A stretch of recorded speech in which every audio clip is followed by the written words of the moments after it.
오늘 우리에게 들려지는 하나님의 말씀은 고린도전서 15장입니다. 고린도전서 15장.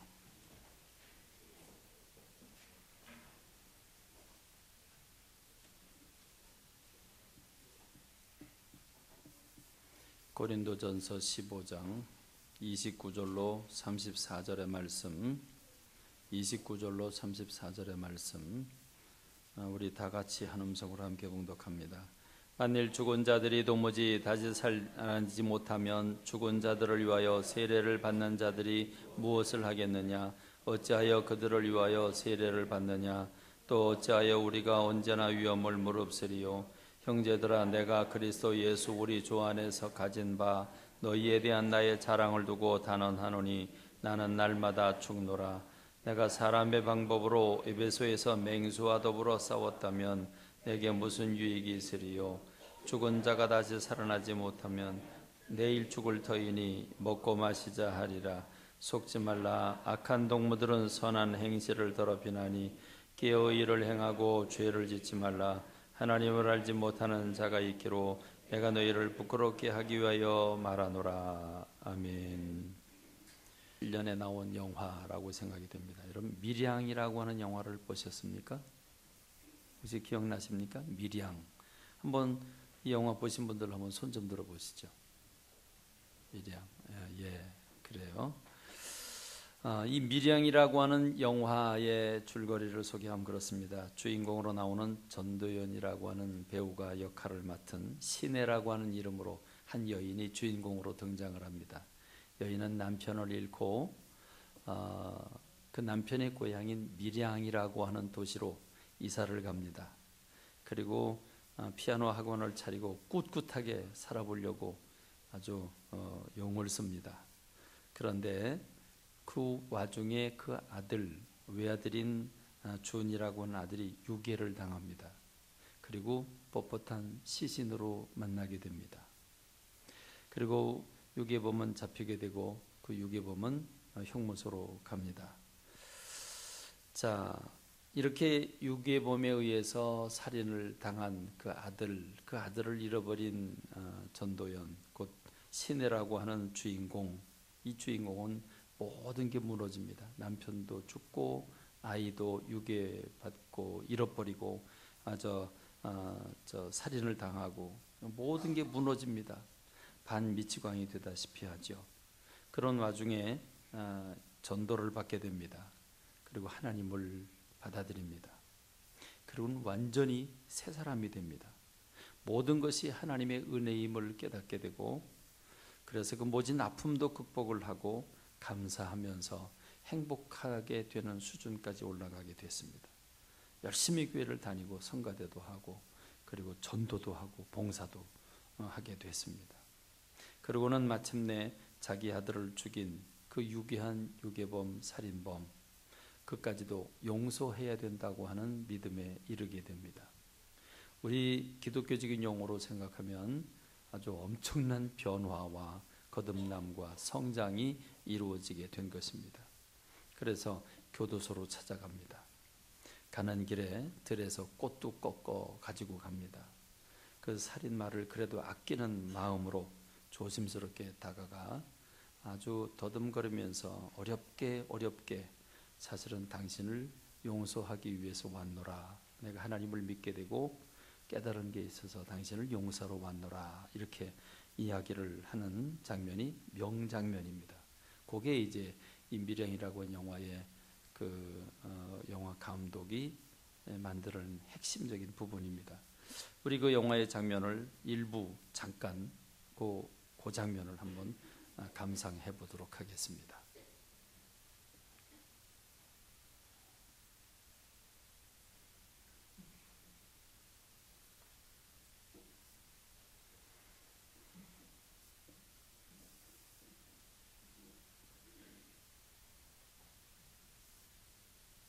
나와요? 얼굴이 좋네요, 생각보다. 죄송합니다. 아니, 얼굴을 보여줘야지. 네. 저기 창현 형제 내려와서 이 화면을 좀 비춰줘요. 다시 틀어줘요. 다시. 자, 조금 있다가 자,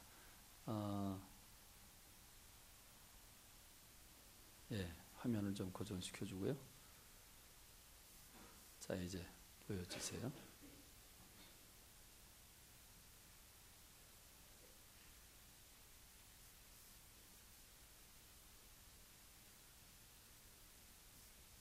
얼굴이 좋네요, 생각보다. 생각보다 얼굴이 죄송합니다. 좋다. 아니에요, 건강해야죠. 아무리 큰 죄를 지은 죄인이라도 하나님은 건강을 주시잖아요.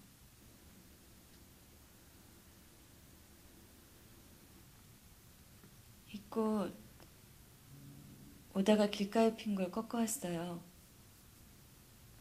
이 안에선 꽃 보기 힘들잖아요. 예쁘죠? 이 예쁜 꽃도 하나님이 우리에게 주신 선물이에요. 내가 오늘 여기 찾아온 건요, 하나님의 은혜와 사랑을 전해주러 왔어요. 나도 전에는 몰랐어요. 하나님이 계시다는 것도 절대 안 믿었어요.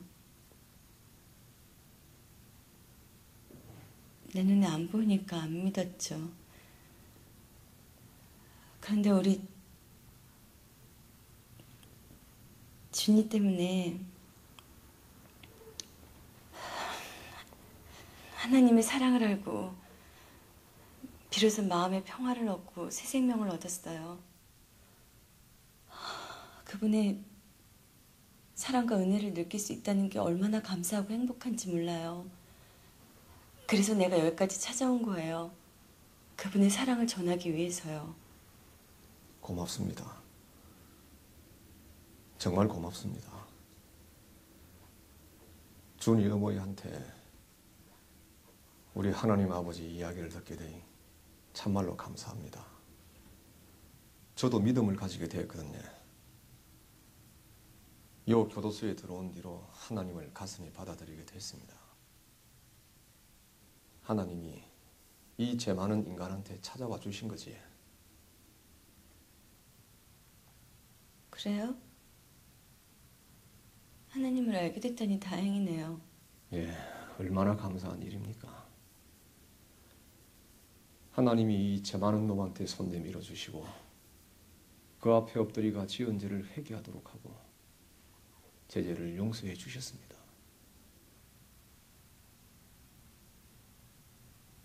하나님이 죄를 용서해 주셨다고요? 눈물로 회개하고 용서받았습니다. 그러고 나서부터 마음의 평화를 얻었습니다. 아침에 일어나자마자 기도하고 하루하루가 얼마나 감사한지 모릅니다. 하나님한테 회개하고 용서받으니 이래 편합니다, 내 마음이. 요새는 기도로 눈 뜨고 기도로 눈 감습니다. 주의 어머니를 위해서도 항상 기도합니다. 죽을 때까지 할 겁니다. 그런데 앉아 이래 직접 만나고 보니 하나님이 역시 제 기도를 들어주시는 것 같습니다.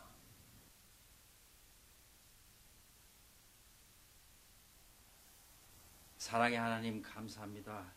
아버지 하나님, 여기 내 원수를 사랑하고 용서하라는 주님의 말씀대로 살려고 했으나 아버지, 마음의 상처를 이기지 못해 괴로워하는 어린 양이 있습니다. 이 가련한 영혼에게 구원의 손길을 주시고 죄인을 진정으로 용서할 수 있는 믿음을 용서를 허락해 해요? 주시옵소서. 어떻게 용서를 해요? 용서하고 싶어도 난 할 수가 없어요. 그 인간 이미 용서받았대요, 하나님한테. 그래서 마음의 평화를 얻었대요. 아이고, 와 이라노 목사님 기도 중에. 그래, 하나님이 용서하셨으니까네 이 선생도 용서해야지. 이미 용서를 얻었는데 내가 어떻게 다시 용서를 해요? 내가 그 인간을 용서하기도 전에 어떻게 하나님이 먼저 용서할 수 있어요? 아니, 이렇게 괴로운데 그 인간은 하나님의 사랑으로 용서받고 구원받았어요. 어떻게 그러실 수 있어요? 왜? 왜?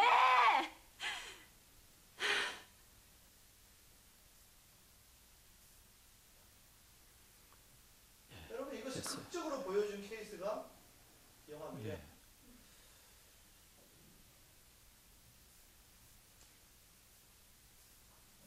너무 숙연해졌나요? 영화의 핵심을 보셨어요, 지금. 여러분 어떻게 보셨어요?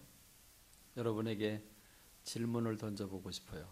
여러분이 전도연, 아니 신혜라고 하는 주인공이라면 여러분은 어떻게 행동하셨겠습니까? 여러분이 이 주인공 여자라면 어떻게 행동을 했겠나? 자기 아들을 유기하고 죽인 원수 같은 살인마, 그것도 학원, 자기 아이를 보낸 그 학원의 학원 강사, 학원 원장. 그런데 하나님을 믿고 보니 모든 게 하나님의 은혜였습니다. 영화 속의 신혜라고 하는 주인공은 처음부터 그렇게 믿음을 가진 사람이 아니었죠. 처음에는 약사의 전도를 받을 때 그 신혜는 나는 눈에 보이는 것, 그 눈에 보이는 것도 난 안 믿는다. 믿을 수가 없죠. 아들 그렇게 잃어버리고 난 다음에 남편 죽었죠. 아들 잃어버렸죠. 그것도 참 비참하게 그렇게 됐죠. 그러니까 모든 걸 안 믿는 겁니다. 근데 약사는 햇살 한 조각에도 하나님의 뜻이 있다 그럽니다. 그랬더니 그때 마침 약국의 한편에 햇살이 쫙 비치는데 그 햇살이 비치는 곳으로 가요. 가가지고 여기 아무것도 없는데 그냥 햇살뿐이지 무슨 하나님의 뜻이 있다는 거냐? 아무것도 없다. 이렇게 말하는 사람이 이 주인공이었습니다. 그랬던 주인공이 신앙을 가지게 됐고 치유를 받았고 그리고 햇살 한 조각에도 하나님의 계심을 알게 되었다고 고백을 하게 됐습니다. 거기서 그치지 않고 자기 아들을 유기하고 죽인 그 살인범을 용서하겠다고 하는 결단까지 하게 된 것입니다. 비록 영화 속 주인공이지만 우리의 언어로 말하면 정말 변화됐습니다. 정말 거듭났고 변화됐고 진정한 크리스찬으로서 성숙한 크리스찬이 된 겁니다. 새 삶을 살게 된 겁니다. 그런데 용서하려고 유괴범을 찾아가서 범인을 만났는데 충격적인 얘기를 듣는 거죠. 나는 어렵게 결단하고 용서하려고 갔는데 이미 용서받았다네요. 피해는 자기가 입었는데, 피해는 아들이 죽고 피해는 내가 입었는데, 피해 입은 나는 아직 용서도 안 했는데 이미 내 아들을 죽인 저 유괴하고 살인한 살인범은 너무 평안하게 얼굴이 기름기가 잘 흐르고 평안하게 잘 살고 있다는 말이죠. 그러면서 하나님 나를 용서해 주셨다고, 그래서 내 마음 평안하다고 하는 얘기를 들으면서 이젠 누구를 향한, 하나님을 향한, 나는 용서도 안 했는데 하나님이 먼저 용서를 해줬어? 영화는 잘못된 거죠. 하나님 용서 아직 안 해줬어요. 안 해줬는데 용서를 해줬다고 하니까, 평안하다고 하니까 이젠 누구한테? 하나님께 화가 나는 겁니다. 그래서 이 주인공은 하나님께 대항을 합니다. 물론 이거는 영화니까 그렇게 나오겠죠. 설교를 하면, 목회자가 설교를 하면 한쪽에서 거짓말이야 그런 테이프를 틀고 반항을 하고, 장로님들을 몸으로 유혹하기도 하고, 하나님을 향해 막 몸부림을 치면서 항거를 합니다. 그리고 목숨까지 거부하고 자살도 기도를 합니다. 이 영화 뭐 여러 가지 다 얘기하려면 한이 없지만 핵심이 그렇습니다. 이 영화는 이청춘이라고 하는 사람이 밀양이라고 하는 소설을 썼는데 그 소설을 영화화한 겁니다. 이 영화는 이청춘이라고 하는 이 작가가 쓴 것 외에 많은 부분을 각색했죠. 아무래도 소설을 영화로 했으니까 눈에 보이는 작품을 만들려니까, 감동을 만들려니까 그 밀양으로 내려갔는데 옆에 애인 같은 송강호라고 하는 그 애인 같은 존재가 달라붙고, 또 장로를 유혹하는 몸으로 유혹하는 모습, 기독교인들의 모습, 이런 거는 소설에 없는, 원작이 없는 건데 이 영화 감독이 붙인 겁니다. 어쨌든 이 이청춘이라고 하는 작가는 그냥 허구의 소설을 만드는 게 아니고요. 이 실제로 일어난 사건을 소재로 해서 소설을 쓴 겁니다. 이 이청춘이라고 하는 작가가 이 작품을 쓰기 얼마 전에 서울의 한 동네에서 어린이 유괴 사건이 실제로 있었습니다. 그리고 범인은 붙잡혔습니다. 그리고 재판을 거쳐서 사형수로 집행을 기다립니다. 그런데 그 형 집행이 있기 전날 밤에 남긴 말이 그게 이제 세상으로 떠돌았습니다.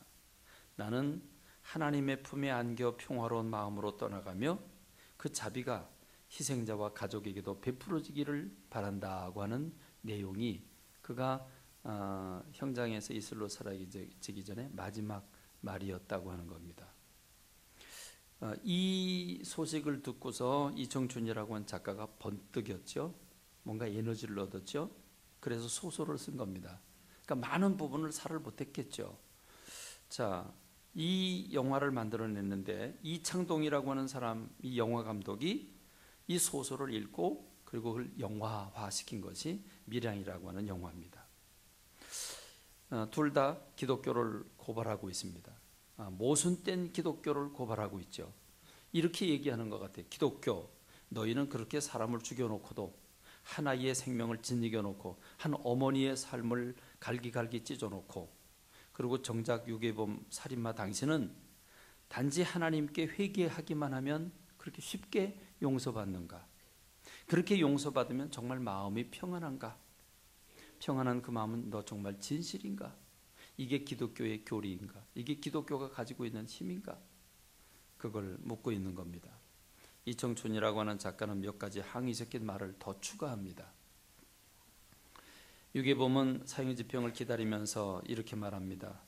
사형집행을 하기 전에 모든 죄수들은 다 제정신이 아니라고 그럽니다. 거의 정신적인 어떤 변화가 일어나는데, 그런데 이 사람은 물론 소설의 이야기입니다만, 이제 와서 제가 왜 죽음을 두려워하겠습니까? 제 영혼은 이미 아버지 하나님께서 사랑으로 거두어 주실 것을 약속해 주셨습니다.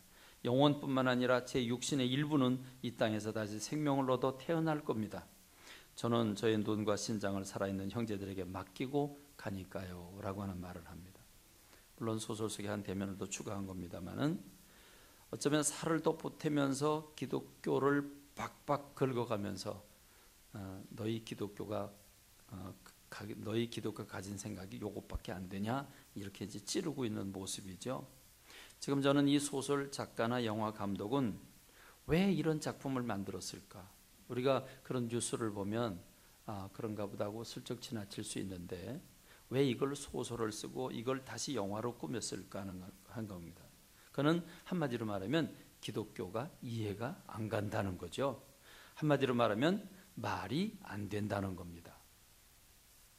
자, 저는 그 밀양이라는 영화를 좀 슬쩍 봤어요. 슬쩍 보면서 마음이 좀 몹시 불편했어요. 마음이 편안하지 않아요.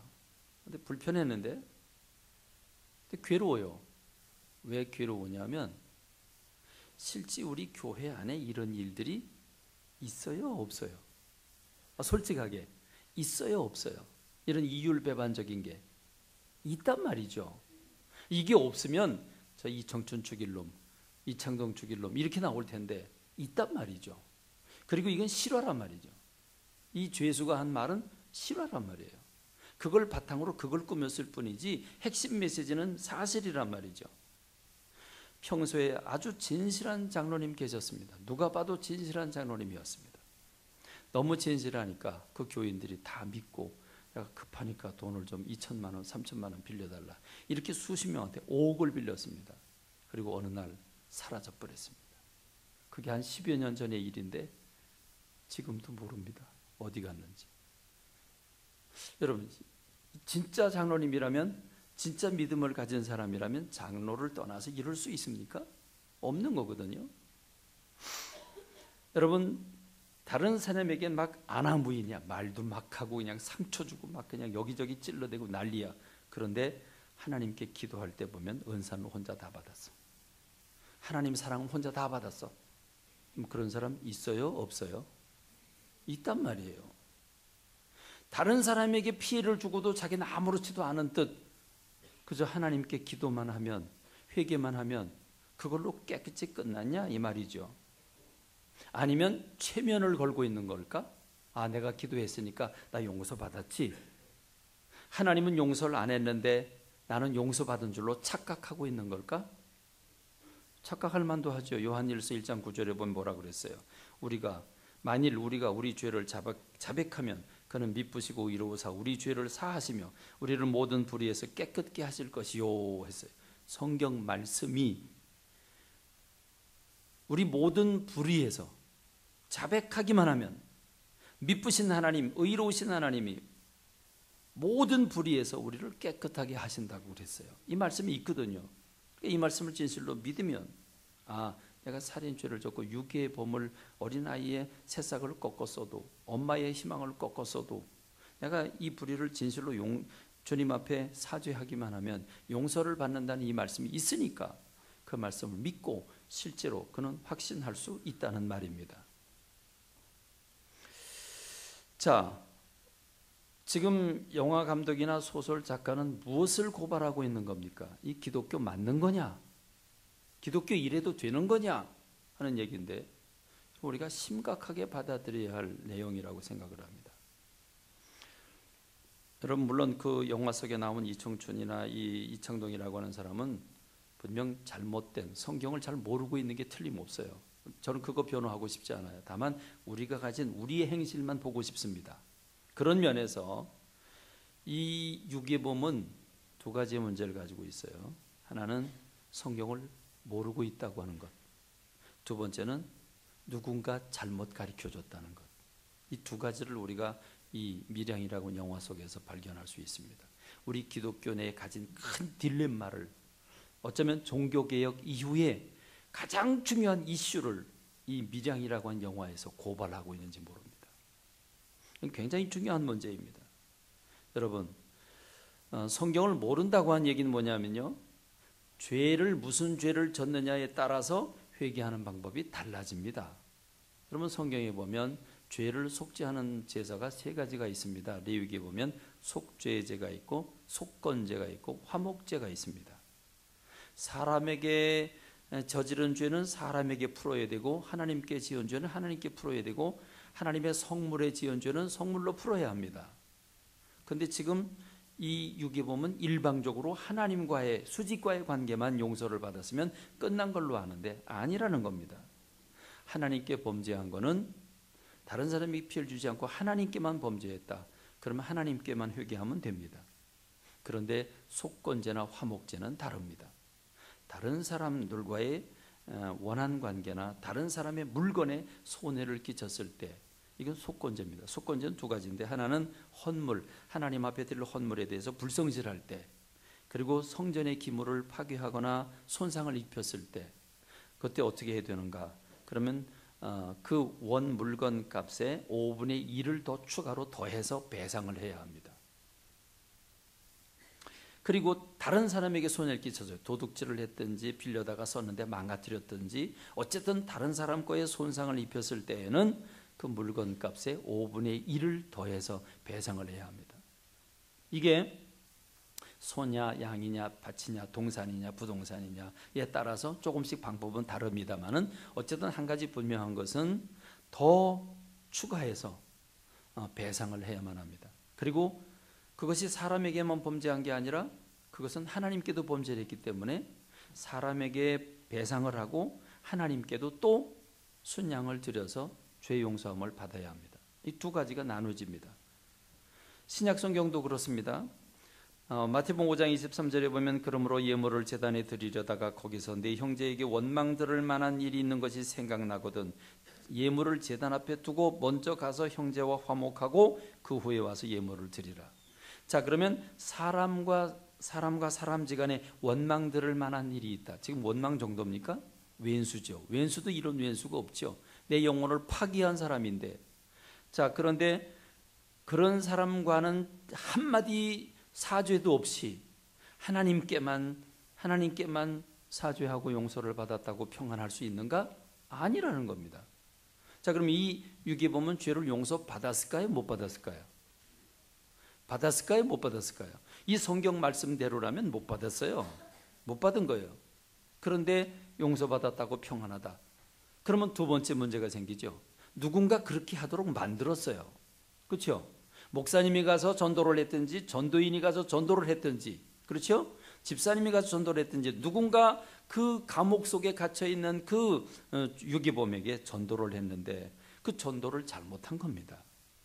자, 잘못했는데 우리 모두가 다 그렇게 전도하고 있어요. 그게 우리의 문제입니다. 무슨 말입니까? 이 유기범이 살인범이 하나님을 믿게 된 건 너무너무 감사한 일이죠.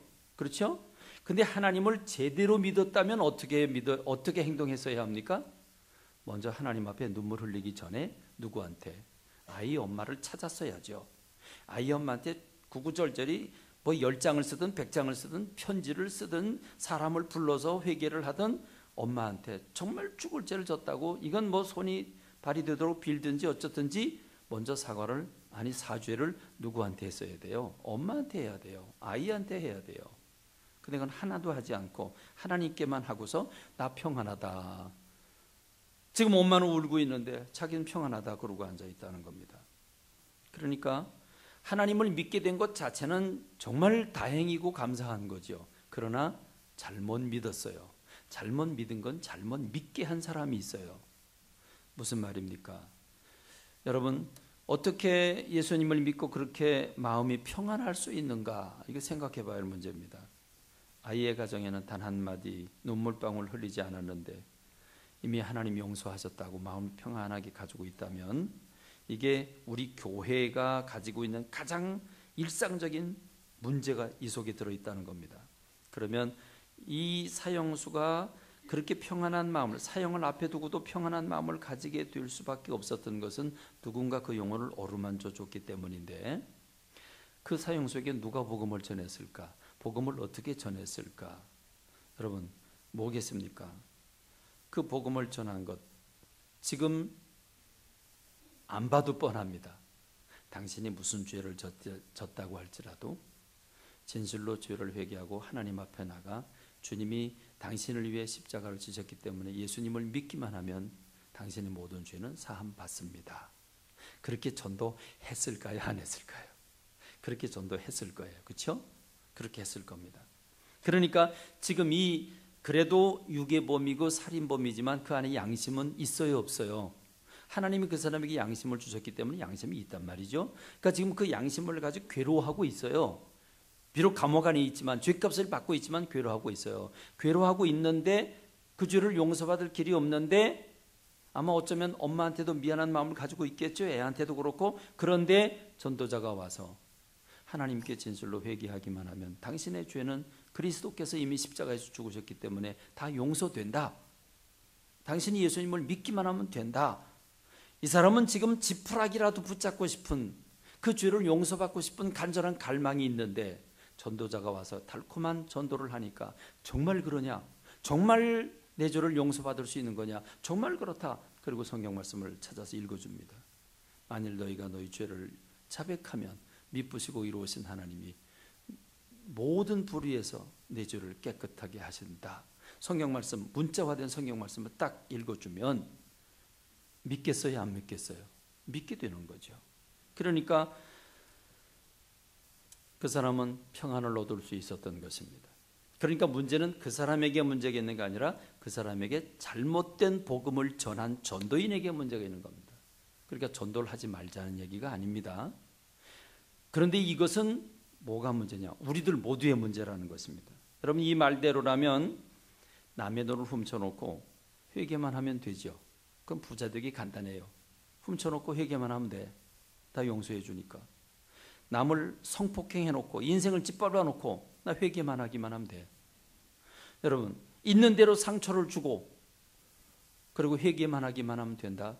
이게 무슨 복음입니까?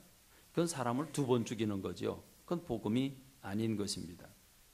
그러니까 그건 비성서적입니다.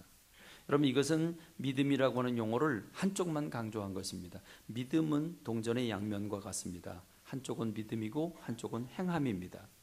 믿었으면 행해야 됩니다. 행함도 강조를 해야 됩니다. 자, 중세 카톨릭은 너무나 그 행동을 강조했습니다.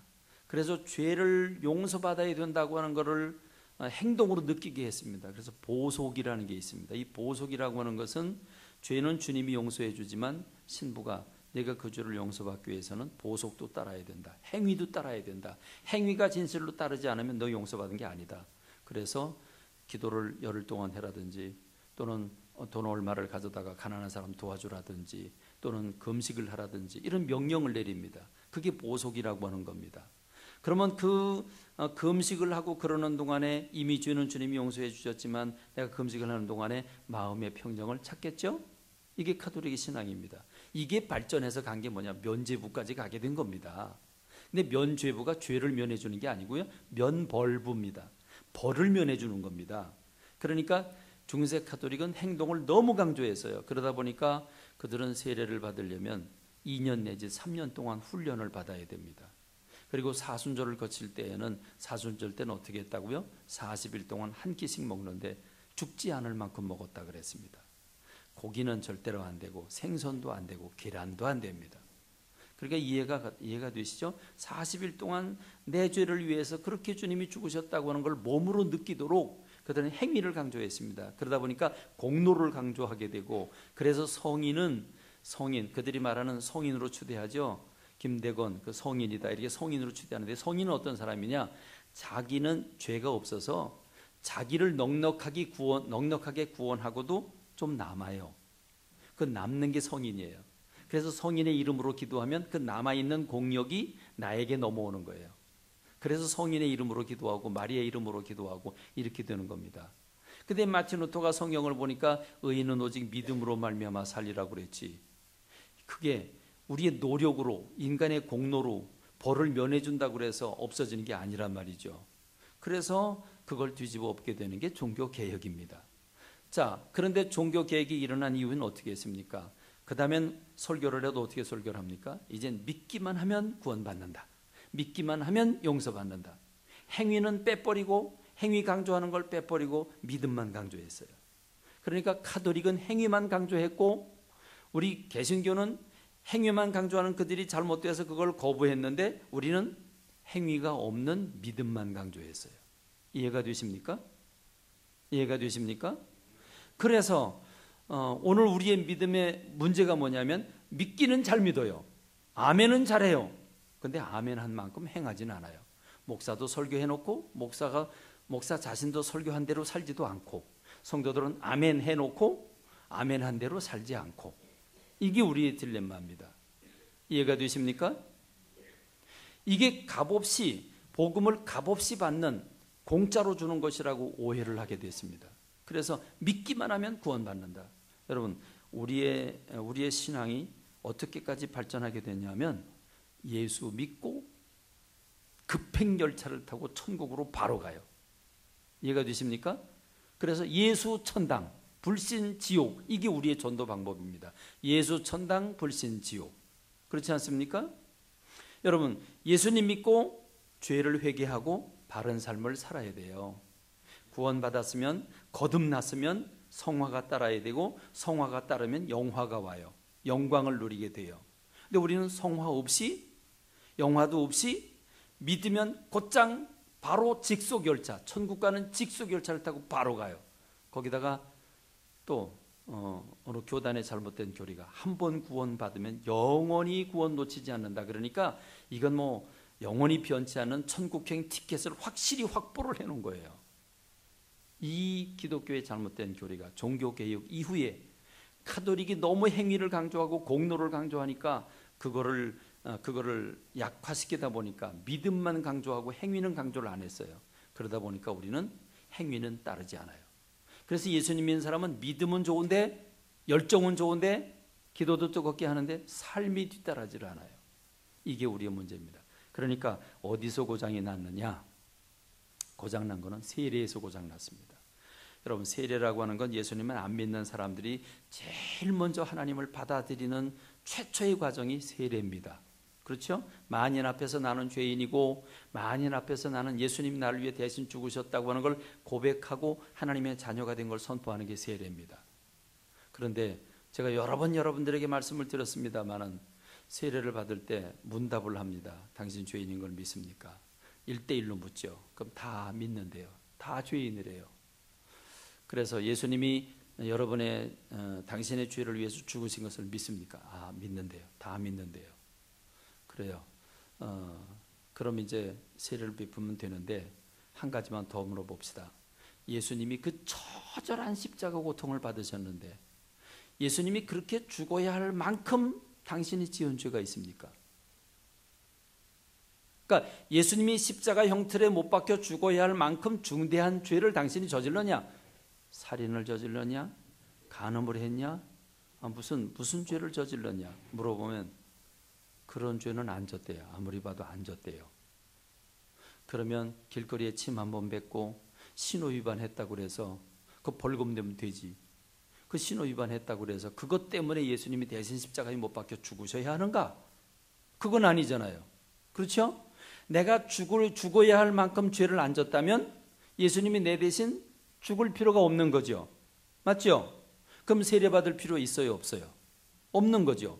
그럼 가시라고. 예수님이 당신 왜 죽지도 않으셨는데, 죽을 만큼 죄도 안 졌는데 근데 뭘 세례를 받으러 오셨냐고. 가시라고. 그렇지 않습니까? 근데 우리는 어떻게 가라고 그래? 그 안면박대할 수 없잖아요. 세례 줘요. 그러니 가짜 세례죠. 내가 정말 죽을 죄인이라고 하는 고민도 갈등도 아픔도 좌절도 없이, 절망도 없이 예수님이 나를 너무 쉽게 용서해 주는 거예요. 믿기만 하면, 예수님을 영접하기만 하면 곧장 내 모든 죄는 평생 지은 죄가 다 사라지니까 기가 막힌 요술지팡이에요. 그러니까 우리는 눈물방울 한 방울 안 흘리고 세례받아요. 정말 좁은 방 속에 캄캄한 밤 속에 들어가서 떼굴떼굴 굴러가면서 이 더러운 죄인이고 이 정말 죽을 죄인이라고 하는 사실을 몸부림치며 이 죄를 용서받을 길이 없어 쩔쩔매다가 십자가라고 하는 이 기가 막힌 주님의 은혜를 발견하고 나를 위해 대신 죽으신 하나님의 사랑에 감격해서 그걸 받아들이고 길거리 뛰고 기뻐하고 감사하고 감격해하는 것, 이게 구원의 기쁨 아닙니까? 근데 이런 구원의 기쁨을 느끼면서 체험하면서 세례받는 사람이 100이면 몇 명이냐 이 말입니다. 믿으면 구원받는다. 믿으면 하나님의 자녀가 된다. 믿으면 천국 간다. 그러니까 믿어요. 좋은데 뭐 너희 좋고 매부 좋은데 얼마나 좋아요. 하나님 좋고 나 좋은데 믿어요. 믿긴 믿는데 감사가 없어요. 생각으로는 감사해요. 왜? 내 모든 죄를 용서해 주신다니까. 감사하긴 감사한데 내가 죽을 죄를 졌어야 뭘 주님이 내 대신 죽지요. 그러니까 고난주간이 와도 아픔이 별로 없어요. 주님 왜 죽으시? 우리 모두의 죄를 위해 죽으셨지 내 죄가 아니고 모든 사람의 죄에 이렇게 되는 것입니다. 이게 우리 개신교의 문제입니다. 우리 기독교의 문제입니다. 시작이 잘못됐습니다. 그러니까 이 살인한 유괴를 하고 살인한 사람 어린 생명을 빼앗았어요. 그리고 엄마의 인생을 짓밟았어요. 그래놓고도 하나님 앞에 단순히 기도만 하면, 눈물 뿌려 기도만 하면 용서받았다고 하는 평안을 가지게 된 거짓 평안, 이 거짓 구원, 이게 이 유괴범에게 있는 문제입니다. 아니 우리 기독교에 있는 문제입니다. 우리 교회가 세워지고 23년 부활절마다 최소한 5명 이상 다 세례를 받았는데 오늘 세례가 없어요. 세례 받을 사람이 없어요. 그런데 저는 얼마나 감사한지 모르겠어요. 제가 설교 준비를 하면서 이제 세례 쉽게 안 준다. 세례 떼굴떼굴 굴러가면서 울지 않으면 세례 안 준다. 제가 마음에 결심을 했거든요. 그래서 세례 받으러 오면 어떻게 해야 되나 제가 고민하고 있었어요. 옛날처럼 쉽게 세례 주면 안 된다. 이해가 되십니까? 이해가 되십니까? 고통 중에 기쁨을 발견해야지. 절망 중에 빛을 발견해야지. 고민도 아픔도 좌절도 없이 예수 믿고 곧장 천국 가는 티켓을 영원히 확보를 해놓으니 구원파가 생기는 겁니다. 구원파는 뭡니까? 내가 예수님 믿을 때 그때 이미 내가 죽을 때까지 앞으로 지을 모든 죄를 주님이 대신 십자가에서 이미 죽으셨어요. 그러니까 죄 때문에 고민할 필요가 없어요. 무슨 죄를 짓든지 이미 주님이 2000년 전에 다 용서해 주셨으니까. 이해가 되십니까? 이게 구원파예요. 회개하지 못하게 하는 게 구원파예요. 그래서 이단인 겁니다. 큰 이단이죠. 아주 잘못된 이단입니다. 그런데 왜 넘어갑니까? 맨날 교회만 오면 죄. 그러다가 구원파에 갔는데 걱정하지 마라. 주님이 2000년 전에 미래 지을 죄까지 다 용서해 주셨는데 왜 그것 가지고 고민하냐? 봐라. 주님 용서해 줬다고 말했냐 안 했냐? 성경에 있지 않느냐? 그러네. 내가 지금까지 잘못 믿었네. 그리고 기뻐하고 죄를 져도 기뻐. 이제는 이해가 되십니까? 죄를 져도 기뻐요. 왜? 나사가 풀어졌기 때문에. 제도적인 장치가 아예 없어졌기 때문에 그렇습니다. 오늘 우리의 문제는 무엇입니까? 세례를 잘못 받아서 문제가 됩니다. 예수님을 믿을 때 잘못 믿어서 문제가 생깁니다. 그러니까 고난주간이 와도 새벽기도 한 번 못 나옵니다. 고난주간이 와도 금식 한 번 안 합니다. 고난주간이 와도 일상생활과 조금 더 다를 바가 없습니다. 왜? 내가 떼굴떼굴 굴러가면서 아파하며 좌절하며 자기를 찌르면서 아파하는, 그러면서 구원받은 구원의 감격이 없기 때문에, 죄에 대한 두려움과 무서움과 공포가 없기 때문에 주님이 나를 위해 십자가 지셨다고 하는 고난주간을 맞아도 아무렇지도 않은 이유는 바로 거기에 있는 것입니다.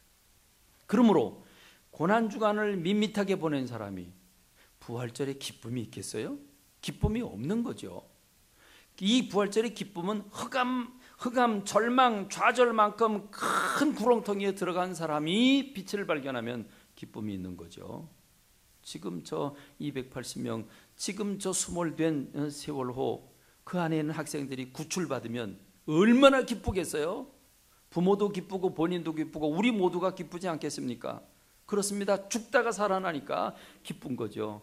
이래야 되는 겁니다. 우리가 정말 절망 없다가 그리스도의 보혈로 나 같은 죄인을 살리셨다고 하는, 그러면 죽었던 내가 부활했기 때문에, 죽었던 내가 살아났기 때문에 주님이 내게 너 집 바쳐라.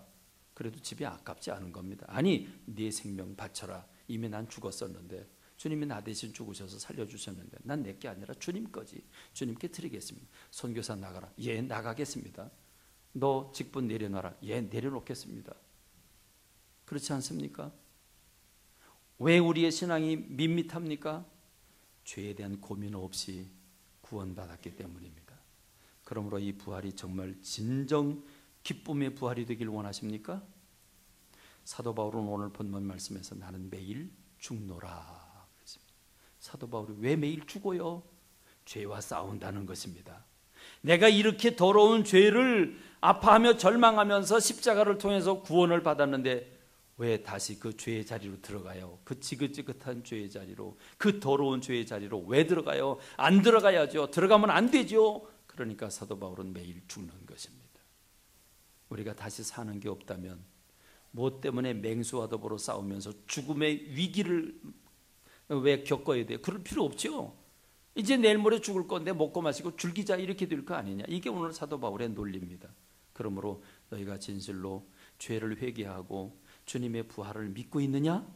그래서 너희들도 부활될 걸 믿고 있느냐? 그렇다면 어떻게 살아야 되는가? 속지 말라. 악한 동무들은 선한 행실을 더럽히나니 깨어 의를 행하고 죄를 짓지 말라. 하나님을 알지 못하는 자가 있기로 내가 너희를 부끄럽게 하기 위하여 말하노라. 할렐루야. 깨어 의를 행하고 죄를 짓지 말라. 하나님을 알지 못하는 자가 있기로 내가 너희를 부끄럽게 하기 위하여 말하노라. 기도하겠습니다. 아버지 하나님,